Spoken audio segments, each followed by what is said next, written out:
Brought to you by mutual fund सही है।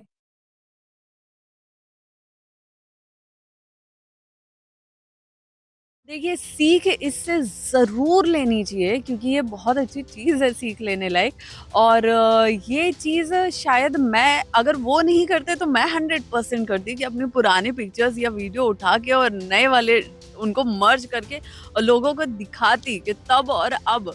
तो मुझे उनकी जटाएँ बहुत अच्छी लगती हैं, मैं जटाएँ बनवाना चाहती थी, लेकिन क्योंकि मैं पहले दूसरे प्रोफ़ेशन में थी, मैं नहीं कर सकती थी। अब मैं अपने प्रोफ़ेशन को साइड में करते हुए अपनी एक ज़िंदगी जी रही हूँ, भक्ति के भाव में जी रही हूँ। तो अब मैं हर वो चीज़ कर पा रही हूँ जो मैं तब नहीं कर सकती थी। मैं आँखों में लेंसेज़ यूज़ करती हूँ और मेरे ये नॉर्मल लेंसेज़, कलर लेंसेज़ सिर्फ़ नहीं है, ये पावर लेंसेज़ हैं, जिनका बहुत ज़्यादा पावर है। और मुझे चश्मा लगा हुआ है, मुझे चश्मा लगाना बिल्कुल पसंद नहीं है। प्रयागराज के इस महाकुंभ में तमाम साधु संत महंत इस महाकुंभ में प्रयागराज आए हैं, लेकिन हमारे साथ एक वायरल गर्ल बड़ी खूबसूरत सी हैं और प्रयागराज में वो वायरल हुई हैं। तो हमारे साथ मौजूद हैं, परिचय बता दें। जी, मेरा नाम हर्षा रिछारिया है। अच्छा जी, आपका स्वागत है यूपी तक में। और आपका जो लुक है बहुत वायरल हो रहा है, क्या कहेंगे? मुझे तो लगता है कि मैंने ये लुक बहुत नॉर्मली रखा था, जो मुझे बहुत ज़्यादा पसंद है और मुझे ऐसा लगता है कि जब मेरे महादेव ऐसे रहते हैं, तो मुझे भी ऐसे रहना है। तो वो चीज़ मुझे उनसे बहुत जोड़ के रखती है हर चीज़ में। तो जस्ट मैंने रैंडमली रखा था, वो कब ऐसे वायरल हो जाएगा इसका मुझे अंदाज़ा नहीं था। पहले आप इंस्टाग्राम में और तमाम प्लेटफ़ॉर्म में वायरल थीं, लेकिन अब आप इस रूप में, साध्वी रूप में वायरल हो रही हैं, तो कितना अलग लगता है? मुझे लगता है कि ये सबको अच्छा ही लगना चाहिए, क्योंकि अगर कोई सनातन से जुड़ के और एक वैसी वेशभूषा में सनातन की बात कर रहा है, संस्कृति से जुड़ने की बात कर रहा है, तो इससे अच्छी क्या बात हो सकती है?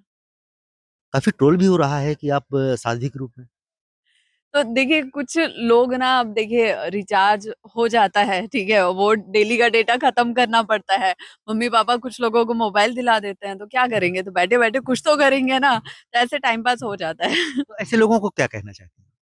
मैं कुछ नहीं, मैं उनको बहुत पॉज़िटिव उसमें ले रही हूँ, पॉज़िटिव वे में ले रही हूँ और मुझे कुछ ख़ास फ़र्क पड़ नहीं रहा है उससे, बिकॉज़ जो चीज़ें वो दिखा रहे हैं, बता रहे हैं, मैं जानती हूँ, मेरी फैमिली जानती है, मेरे गुरुदेव जानते हैं और मेरे महादेव जानते हैं कि चीज़ों में कितनी सच्चाई है, कितनी नहीं है।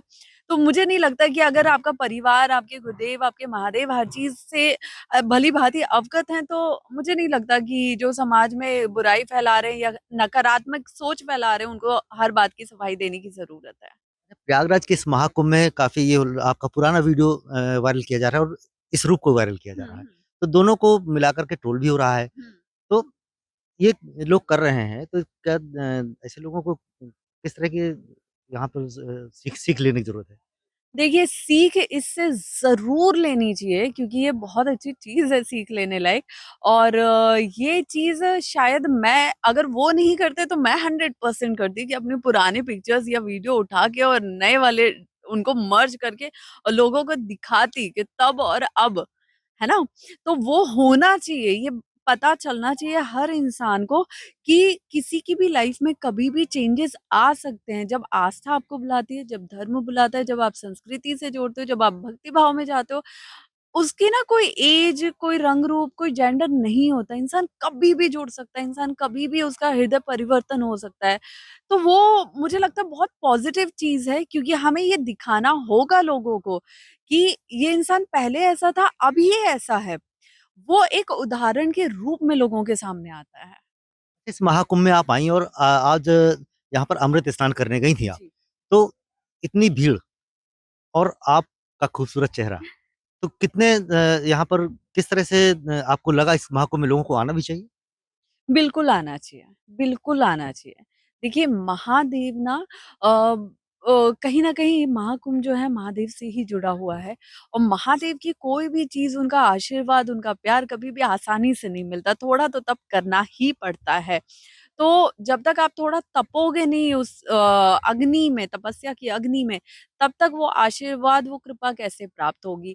तो थोड़ा-सा हमें घरों से निकलने की ज़रूरत है और अब वो ज़माना गया ब्लैक एंड व्हाइट के दौर का कि जब इस कुंभ में खो जाते हैं तो अगले कुंभ में मिलते हैं, ऐसा कुछ नहीं होता है। आप अपने बहुत अच्छे तरीके से एक-दूसरे का ख़्याल रखिए, एक साथ जाइए। अब तो उत्तर प्रदेश गवर्नमेंट ने एक ऐप भी बनाया है, महाकुंभ मेला 2025। उस ऐप पे सारी जानकारी मिल जाती है, कौन-सी चीज़ किस जगह है, तो अब खोने का भी सवाल नहीं है। तो आई थिंक हर इंसान को इसका हिस्सा बनना चाहिए क्योंकि ये एक ऐसा समय है, एक ऐसा अवसर है जो शायद क्या जो ज़िंदगी में दोबारा आएगा ही नहीं। तो जो 144 वर्षों के बाद आपको मिल रहा है, तो उसको तो आपको बढ़-चढ़ के उसका हिस्सा बनना चाहिए। बालों की बात करें तो बालों में कुछ आपने चेंजेस करवाए हैं क्योंकि आप साध्वी रूप में दिख रही हैं इस बालों में? बिल्कुल, जैसा कि मैंने आपको बोला मैं अपने महादेव का रूप हमेशा अपने ज़हन में लेके चलती हूँ कि मेरे महादेव ऐसे दिखते हैं तो मुझे भी ऐसे दिखना है। तो वो हमेशा मेरा चलता रहता है। तो मुझे उनकी जटाएँ बहुत अच्छी लगती हैं, मैं जटाएँ बनवाना चाहती थी लेकिन क्योंकि मैं पहले दूसरे प्रोफ़ेशन में थी, मैं नहीं कर सकती थी। अब मैं अपने प्रोफ़ेशन को साइड में करते हुए अपनी एक ज़िंदगी जी रही हूँ, भक्ति के भाव में जी रही हूँ। तो अब मैं हर वो चीज़ कर पा रही हूँ जो मैं तब नहीं कर सकती थी। पूरे टाइम अपने माथे पे भस्म भी लगा के घूमती हूँ, चंदन भी लगा के घूमती हूँ और मैं धोती-कुर्ता पहन के भी घूमती हूँ, मैं चप्पल पहन के क्योंकि चप्पल हमारे शो ऑफ बिज़नेस में, हमारे ग्लैमर इंडस्ट्री में आपको हमेशा हाई हील्स में रहना पड़ता है। अब मैं कम से कम कंफर्टेबल होके चप्पल में घूम पा रही हूँ। मैं जटाएँ बनवाना चाहती थी, मैंने जटाएँ बनवाई। एक बार तो ज़रा जटा दिखा दीजिए। तो ये मुझे सब कुछ बहुत अच्छा लग रहा है कि इंसान खुल के जी पा रहा है, जैसे वो जीना चाहता है वैसे वो जी पा रहा है, तो इससे अच्छी बात क्या होगी? पहले बालों को आपको ब्यूटी पार्लर जाना होता होगा।